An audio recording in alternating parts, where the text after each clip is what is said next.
নাহিদের স্ট্যাটাস নিয়ে তোলপাড়। মির্জা ফখরুলের বক্তব্যের প্রতিক্রিয়ায় নাহিদ বলছে যে জরুরি অবস্থা বা 111-এর সরকার আনতে যাচ্ছে বিএনপি।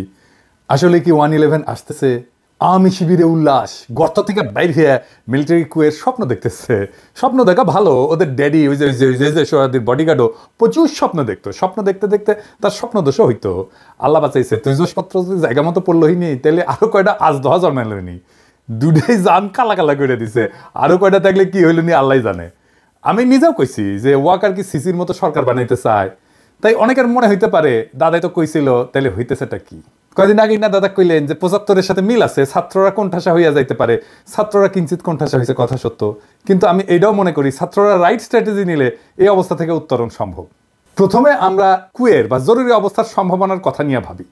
তার আগে একটা জিনিস বলে নি, সেটা হইতেছে যে রাজনীতিতে প্রিএমটিভ মেজার বলে কিছু কথা আছে, মানে আগে থাকতেই একটা ব্যবস্থা নেওয়া।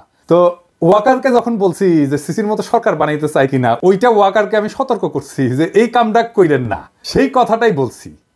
তার মানে এইটা না যে ওয়াকার এটা করিচ্ছে। যদি সিসির মতো সরকার বানানোর বদ মতলব থাকে তাহলে সাবধান হইয়া যান, এটাই হইতেছে ওই ভিডিওর বার্তা। আমি আগেও বলছি, আবার বলতেছি যে 75-এর সাথে এখনকার কয়েকটা মিলের জায়গা আছে। তবে আর্মিতে একটা বড় তফাৎ আছে, বিশাল বড় তফাৎ 75-এর সাথে।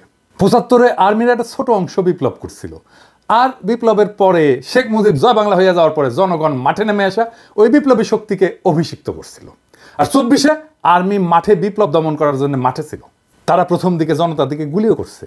আর্মির ড্রোন আকাশে উড়াইয়া সেটা দিয়ে গোয়েন্দা তথ্য দিছে যে কোটি কোটি বিক্ষোভকারীরা কুটি থেকে প্রতিরোধ করিচ্ছে।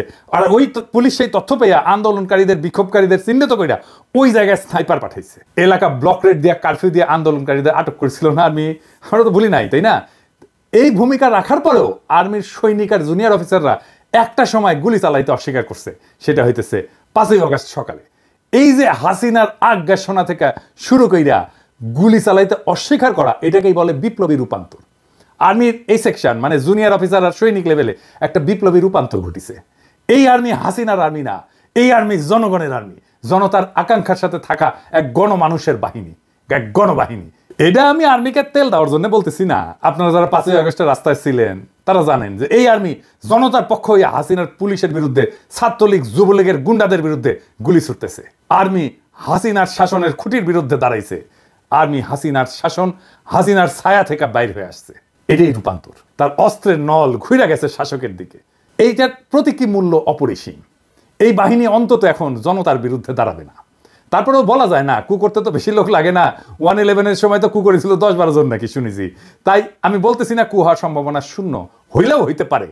তবে আমি চাই এটা কু হোক, তাহলে টেরাম টেরাম যুদ্ধ হবে।